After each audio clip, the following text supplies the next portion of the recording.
Bismillahirrahmanirrahim. Mau medis atau non medis? Atau mau yang umum atau yang tidak umum?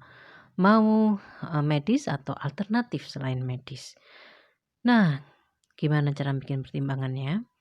Banyak yang harus kita pertimbangkan. Bagian penting pertama yang harus kita pertimbangkan adalah seberapa kita menilai diri kita sendiri, seberapa kita yakin kita menilai diri kita sendiri, kita tergolong orang yang mandiri atau tidak. Mandiri berpikir, mandiri bertindak. Kalau kita tidak bisa mandiri, sebaiknya kita mengambil pengobatan medis. Kalau kita tidak melihat diri kita sendiri positif, kita berkomitmen, maka sebaiknya kita mengambil kondisi yang pertama, yaitu pengobatan medis. Kenapa begitu? Dengan kita mengkonsumsi makanan yang kompleks, yang tidak lagi tunggal, yang tidak lagi makanan sederhana, tapi kita banyak mengkonsumsi makanan olahan, pabrikan, dan variasinya sangat tinggi ya. Belum lagi dengan cara hidup kita secara gerak.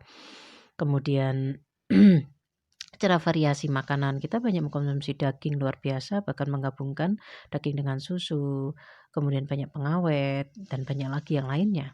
Terus kita juga banyak duduk daripada bergeraknya, kita juga mobilitasnya menggunakan teknologi, menggunakan tenaga kita sendiri. Lalu secara otot, secara aliran darah, kelancaran aliran darah, kemampuan beban jantung, itu ruwet sekali ya. Kemudian kalau kita tinggal di daerah-daerah yang airnya harus beli, kemudian perumahan yang tertutup, entah itu gang atau apa perumahannya, maknanya luas yang saya maksud di sini, itu juga menyebabkan tanah itu tidak menyimpan air banyak atau kualitas tanahnya jadi kualitas airnya yang disimpan dalam tanahnya jadi tidak bagus. Nah, kompleksitas ini luar biasa. Sebuah nyawa itu berharga ya, sangat berharga.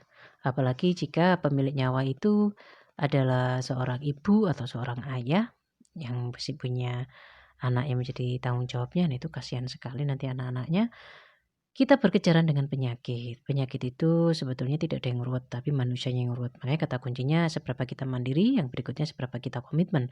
Kalau kita tidak mampu karena penyakit itu berkejaran, penyakit itu bisa disembuhkan, tapi karena kita tidak ngereken, akhirnya kita terdesak. Nah, ketika terdesak itulah kita membahayakan diri kita sendiri ya. Kalau kita tidak bisa punya komitmen yang besar, tidak bisa mendisiplinkan diri kita sendiri, maka pengobatan medis yang bersifat kimia itu sangat dibutuhkan.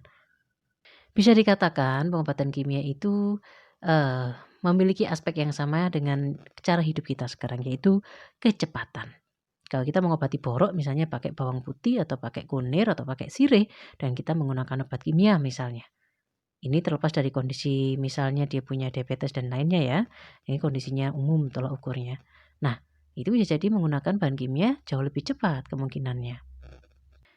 Ketika kita tidak mengalami kondisi yang sama cepatnya dengan penyakit, karena penyakit itu luar biasa kecepatan berubahnya ya. Ketika kita kondisinya sudah asam lambungnya tinggi atau tadi lukanya itu tidak segera diobati, dalam waktu 3 bulan 4 bulan itu bisa menjadi perubahannya dari penyakit yang biasa, itu bisa menjadi perubahan penyakit yang akhirnya punya judul. Sekedar hanya kecapean asam lambungnya tinggi, terus dalam 3 bulan 4 bulan itu bisa berubah menjadi pinggul yang nyeri, ternyata di situ ada kistanya dan sebagainya. Ternyata di boroknya akhirnya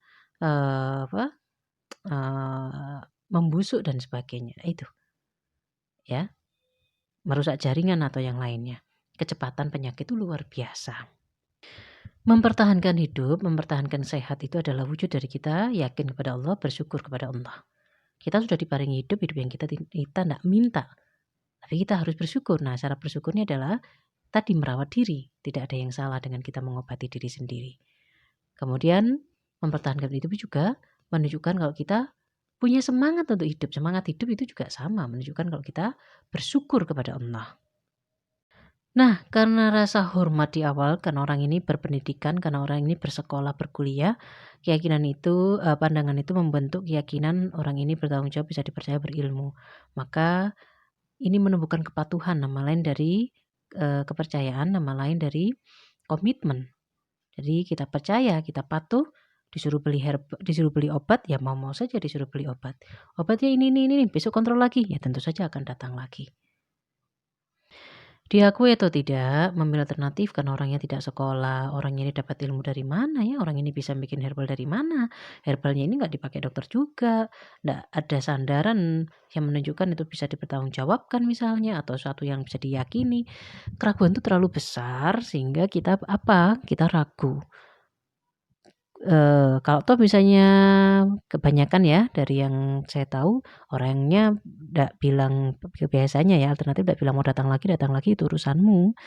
Ya pokoknya di terapi sekarang kita sampaikan silakan datang lagi, tapi belum tentu kita datang lagi. Bahkan banyak juga yang terapis-terapis itu tidak memberitahu harus datang lagi. Komitmen itu harus datang dari diri sendiri.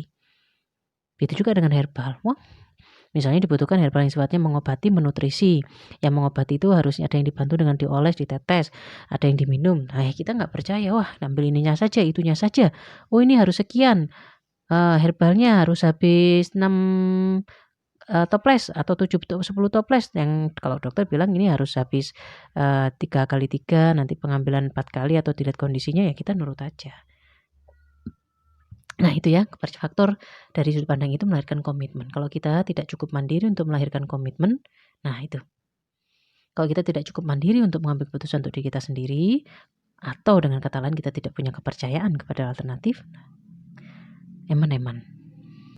Bagian terpenting paling dasar dari seorang makhluk dalam mengambil keputusan, bagian terpenting dalam proses pengambilan keputusan adalah memanfaatkan selayaknya, sepatutnya seorang makhluk kepada statusnya sebagai makhluk kepada yang menciptakan, kepada Robnya, kepada Tuhannya. Sudah seharusnya kita menempatkan Allah pada tempat yang seharusnya, tempat kita memohon, tempat kita meminta. Jadi, apapun keputusannya, mau ke medis atau tidak, terbaik adalah kita nyuwun petunjuk kepada Allah. Inilah kelebihan bahasa Jawa ya. Ketika kita menggunakan kata meminta, meminta ini tidak memberi kesan bahwasanya kita di bawah. Tapi kalau kita menggunakan bahasa Jawa, nyuwun, menunjukkan kesopanan, menunjukkan kerendahan diri. Kita nyuwun marang Gusti Allah. Nah, sudah seharusnya seorang makhluk itu pada penciptanya memang seperti itu. Kita nyuwun kepada Allah mana yang baik, mana yang seharusnya kita pilih. Rahmatnya Allah itu sangat luas. Rahmat Allah itu tidak terbatas pada mereka yang bersekolah, tidak terbatas kepada medis saja. Rahmat Allah juga tidak terbatas pada alternatif saja. Rahmatnya Allah itu sangat luas. Jadi kejarlah rahmat Allah, jangan bingung, jangan khawatir. Sudut pandang yang baik akan membantu kita untuk membuat keputusan yang baik.